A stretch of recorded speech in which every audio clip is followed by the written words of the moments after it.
Hey guys, this is Mara at The Reading Hedgehog with my May wrap-up. So the May wrap-up is kind of like my wrap-up feature on my blog called Hedgie's Must Reads. It's going to be a little different.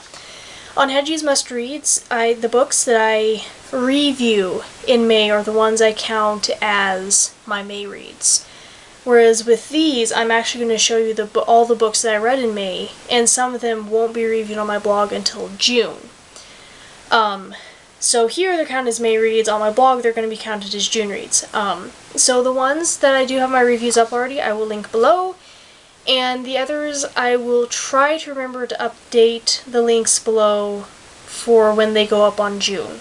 I'll do my best. So the first book I finished in May, actually, was The Falconer by Elizabeth May. And this is the first book in a planned trilogy. It is historical fantasy / steampunk. This girl, Aliana, she is the daughter of peerage in Edinburgh, 1844 Edinburgh. But her mother was killed by the Fae. And the Fae in this, the fairies, they are creepy. So at night, when she is not being a socialite, she goes and hunts Fae. And she ends up finding out about her destiny and her mother's destiny and kind of what's all going on in Edinburgh.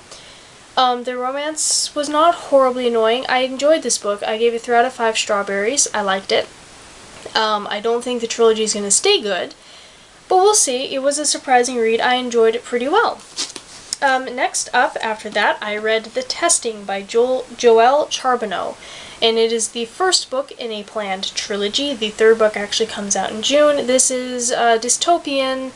It's kind of like The Hunger Games. Not as bloody, not quite as interesting. The characters in the world are underdeveloped. But it's a fun, fast read. I gave it 3 out of 5 strawberries. I enjoyed it for what it was. I didn't dislike any of the characters. And, you know, for a weekend read, it was good. I enjoyed it pretty well. After that, I read The Thickety, A Path Begins by J.A. White. This is the first book in a planned middle grade trilogy. This is an arc. I gave this book 4 out of 5 strawberries. As a young adult, I enjoyed this book. It's a fantasy. Would I give this to an 8-year-old? Absolutely not. I am not exaggerating when I say this is the bloodiest, darkest, creepiest, most gruesome middle grade fantasy I have ever read. You really can't appreciate how gruesome it is unless you read it yourself, but no, I would not give this to an 8-year-old. It would creep them out. It creeped me out, and I'm 22. But I did enjoy it. It was really good, and I do look forward to reading the rest of the series. And this actually came out, I want to say it came out... Oh, well, the back of this says April 29. I think the actual publication date was delayed a little bit. But I read an arc, and I do plan on buying this book. After that, I read The Shadow Throne by Jennifer A. Nielsen. This is the third book in the Ascendance trilogy. It is a series I adore. I love Sage. I love the characters. I love the world. A lot of people have called this Game of Thrones for kids. I actually would say Fallen Kingdoms is more like Game of Thrones. What I know of it, I actually haven't seen the show. Shocking, right? But it's a fun series. It's not really fantasy because there isn't magic in it, but it takes place in a medieval world. And the characters in this are just great. And this book wrenched my heart so badly and just tore it to pieces and trampled on it. I cannot believe the author was that cruel. I gave this book 4 out of 5 strawberries. I may actually bump it up to 5. I haven't quite decided. This was mean. Oh my gosh, I can't believe she was so cruel. So after that, I needed a pick-me-up, and I read Oddfellows Orphanage by Emily Winfield Martin. This is not quite middle grade. I think it's younger than middle grade, but it's just a really cute, quirky little book. It has adorable illustrations. Let's see if I can find one. They're kind of like that.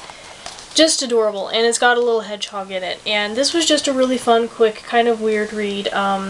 Perfect. I mean, this is screaming to be a children's classic. I loved it. It was a perfect thing to recover from the Shadow Throne after.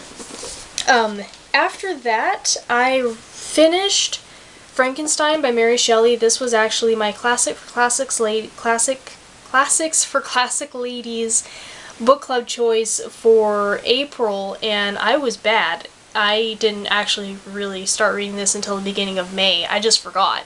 And it's horrible because I'm actually the leader of the group. But I finished it, and I liked it. It was kind of, I mean, it's got some boring parts, but I enjoyed it a lot more than I thought I would, and I feel really bad for Frankenstein. I don't care about his creature. His creature is horrible and mean and cruel. I was totally on Frankenstein's side.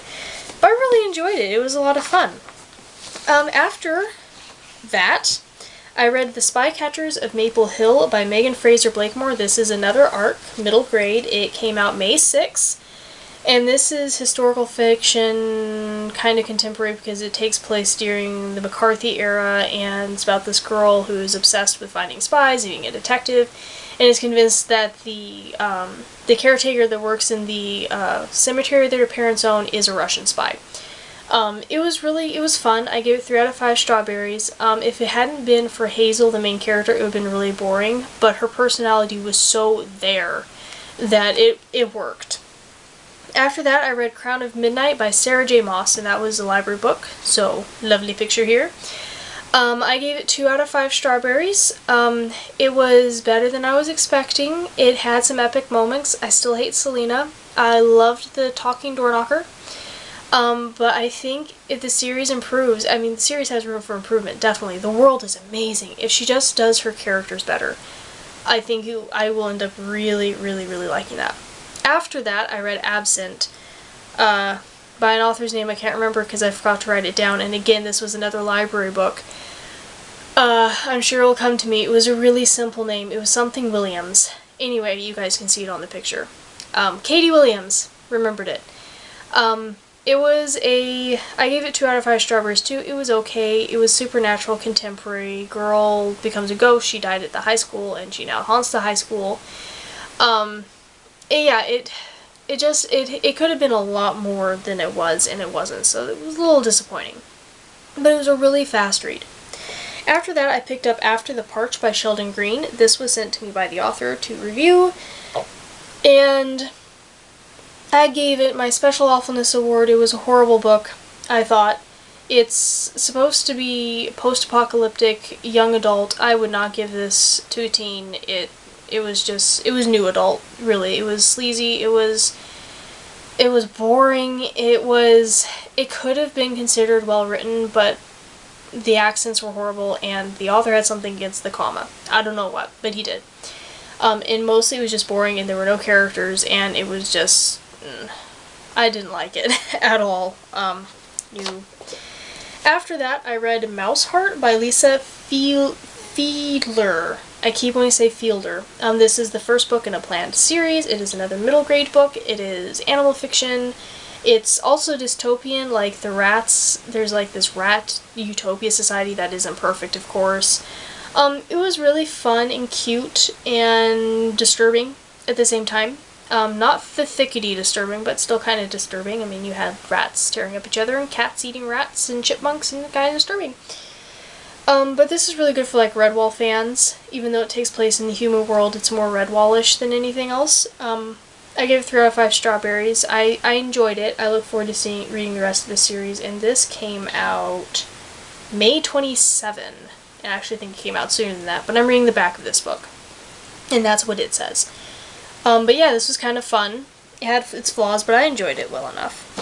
After that, I read Shadow and Bone by Leigh Bardugo, the first book in the Grisha trilogy. I've loaned it out to a friend, because we are both going to meet Leigh Bardugo, how you pronounce that, in June 19th, and she hasn't bought her copy yet, so I let her read my copy.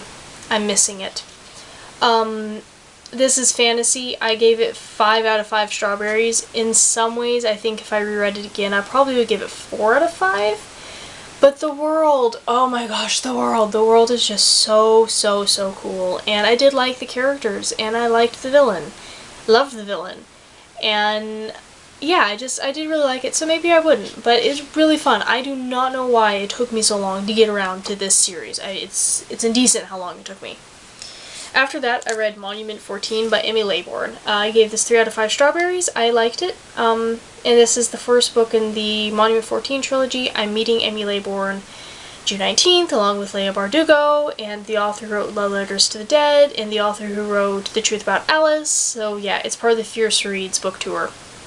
This is post-apocalyptic. I think I already said that. I feel like I'm repeating myself. I enjoyed it. It wasn't the best post-apocalyptic book I've ever read, and it never will be. I can't say that I really cared about anyone, but it was kind of interesting. And the first time I tried to read this book, when it first came out, I got 20, maybe 15 pages in, and I stopped. I couldn't read it. And I think the problem was, you don't find out that the narrator is a boy until about 25 pages in. Then you get his name. And so I thought it was a girl, because most books are narrated by girls now. And so the narration style did not fit a girl, and yeah, so I didn't like it. But I gave it another try, and I enjoyed it. I bought it. So yeah, I mean, it improved somewhat, in my opinion.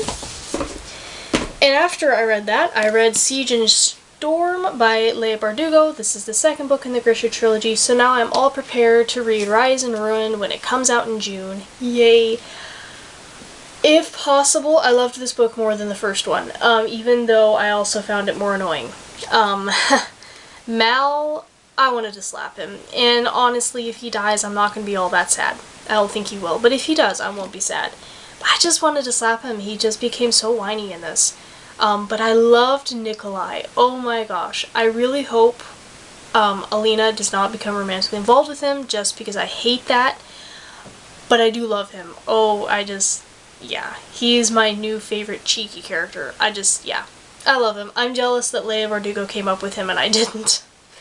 But yeah, so I had to take off a strawberry just because I found Mal so annoying, but 4 out of 5 strawberries. In some ways, I loved it more, which really should make sense since the first one got 5 and this one got 4, but when it comes to favorites, it really doesn't make any sense.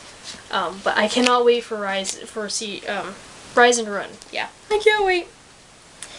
After that, I picked up The Ark of Jacoby by William Ritter, and this is the first book in a planned series. This is coming out September 16. I got to read an arc. This is my new favorite book. Oh my gosh, you have to pick it up. This is described as Doctor Who meets Sherlock, and that is so true, and it works, weirdly enough. I just loved this book. I thought by now I would be able to coherently explain why, but I don't think I can.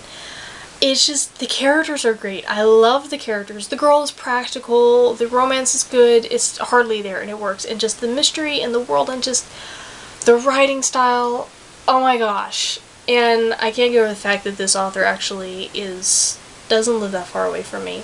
Like, he lives in the state right next to me. Wow. Yeah.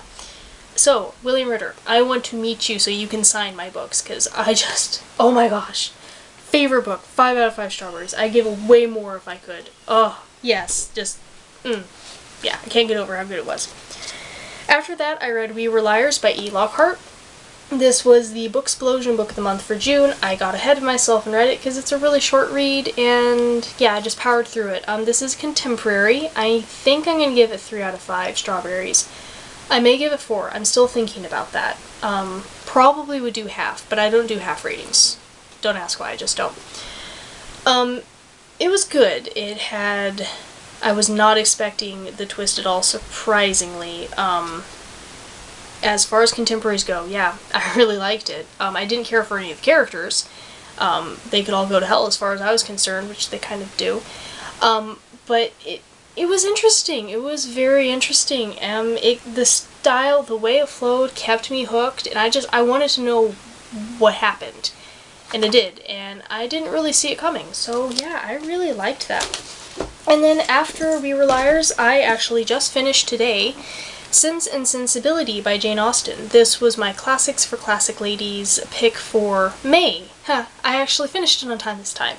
This was a reread for me. I have read Sense and Sensibility. The first time I read it, I didn't really care for it. It definitely is my least favorite of Jane Austen's books, and it still kind of is. But reading a second time was really fun because I actually was able to appreciate the characters and kind of the circumstances more. Still will never be my favorite, but I did enjoy it a lot more. It's a lot of fun. I liked it.